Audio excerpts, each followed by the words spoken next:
siang, para pemirsa sekalian. Bertemu lagi kita di dalam BBBK Jakarta TV dan kita akan bicara kembali mengenai seri manajemen. Mendaki gelombang, menebas ombak. Para pemirsa sekalian, ini adalah seri kelima yang akan saya sampaikan kepada para pemirsa dan tentu saja ini adalah bagian kecil dari proses pembelajaran seri manajerial yang nanti mungkin akan berlangsung cukup panjang dan terjadi dari beberapa seri. Baik, kalau begitu akan saya mulai penyajian ini dan barangkali saya akan coba dulu buka slide dari presentasi ini. Baik.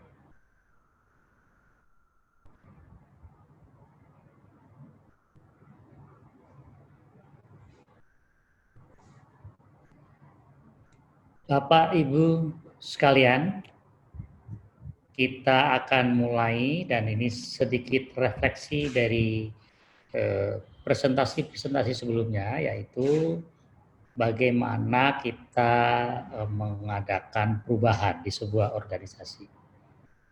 Titik mulainya adalah komitmen perubahan dari seluruh karyawan, dari seluruh stakeholder, dari seluruh jajaran untuk komitmen perubahan. Mulailah dari situ kita melakukan upaya perbaikan dan pembaharuan.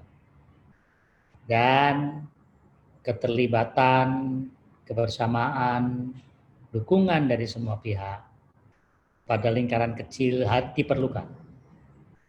Juga pada saat upaya perbaikan akan muncul keterampilan, kecakapan kita di dalam proses menjalankan manajemen. Kita sebut sebagai kecakapan belajar.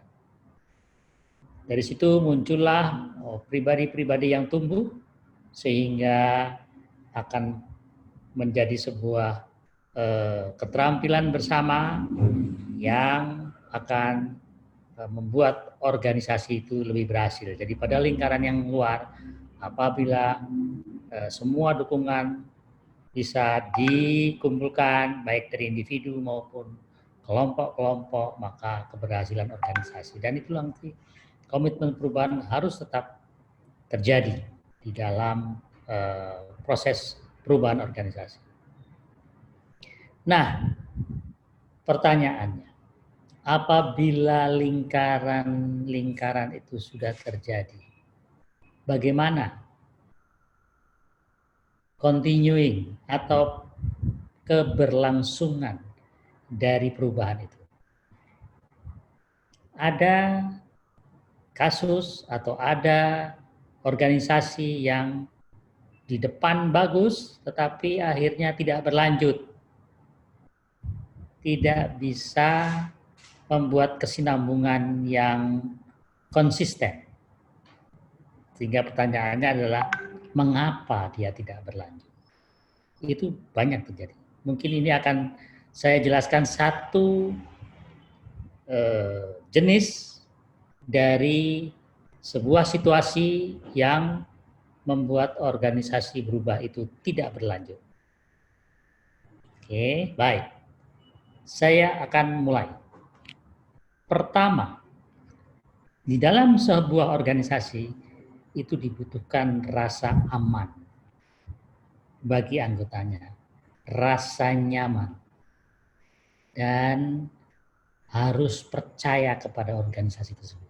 Seluruh karyawannya harus mempunyai rasa itu, aman, nyaman, dan percaya terhadap organisasi itu. Tetapi di sisi lain, di ujung atas, muncul pula ketakutan, kecemasan. Pada saat kita melakukan perubahan, ada rasa takut yang muncul, ada rasa cemas yang muncul. Ini dia yang akan kita bahas. Kenapa itu muncul? Kenapa ketakutan itu ada? Kenapa kecemasan itu muncul? Padahal di sisi lain tuntutannya adalah rasa aman, rasa nyaman dan percaya terhadap organisasi harus tercipta di dalam organisasi itu sendiri. Kita mulai. Kalau sebuah situasi proses menyampaikan secara terbuka dari individu maupun secara kolektif itu terganggu, maka rasa aman, rasa nyaman, dan percaya dalam organisasi juga akan terganggu.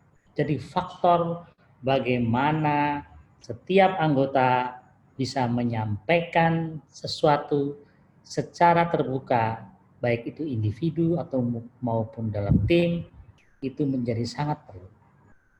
Didasari oleh rasa aman. Kalau ini tidak terjadi, maka kita menjurus kepada sesuatu yang kita takutkan dan kita cemaskan. Rasa takut itu akan muncul.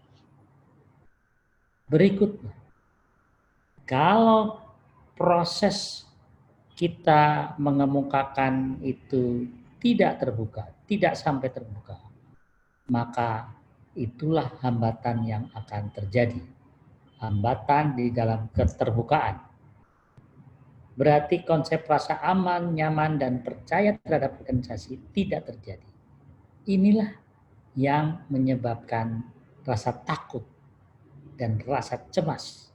Dan kalau itu tidak dikemukakan atau tidak diselesaikan, maka perubahan itu mungkin saja tidak berlangsung atau tidak berlanjut.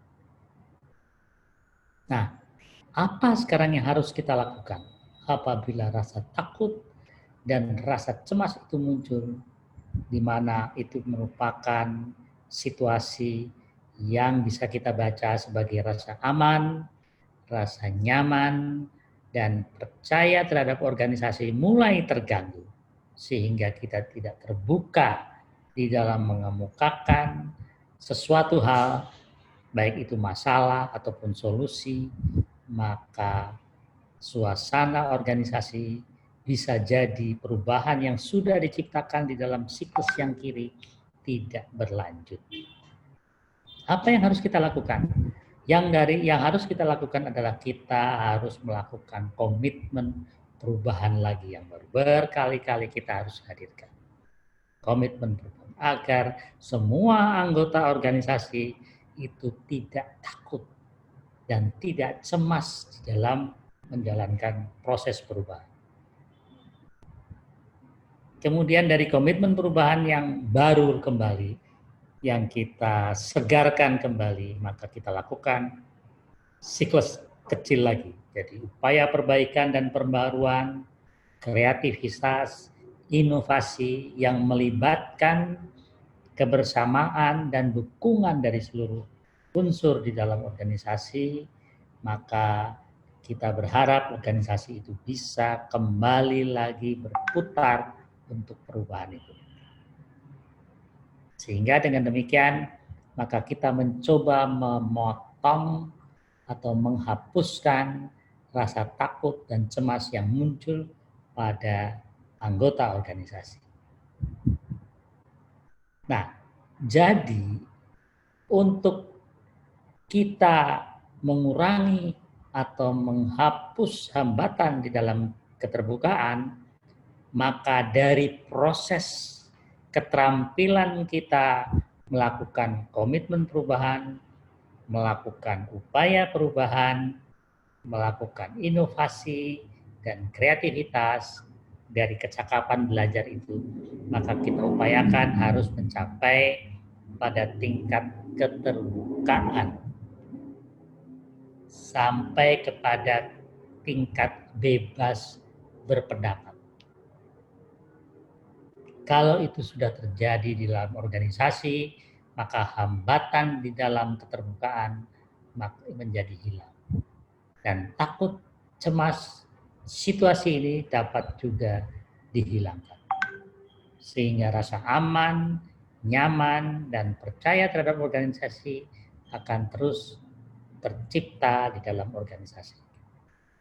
Inilah lingkaran-lingkaran atau peta atau mapping atau situasi di mana sebuah organisasi yang sedang mengadakan perubahan kemudian terhambat, tidak berlanjut.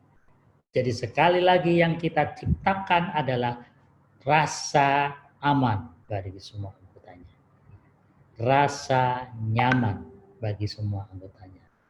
Dan anggota harus percaya terhadap organisasi itu, bahwa organisasi itu akan memberikan yang terbaik untuk anggotanya.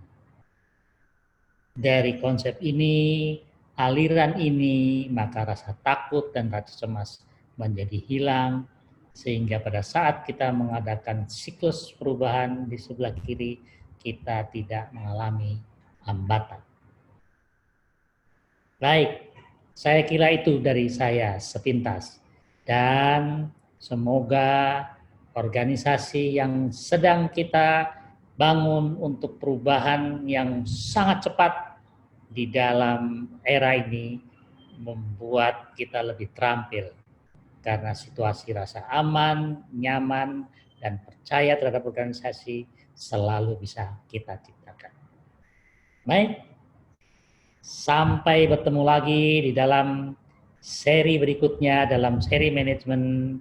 Salam sehat.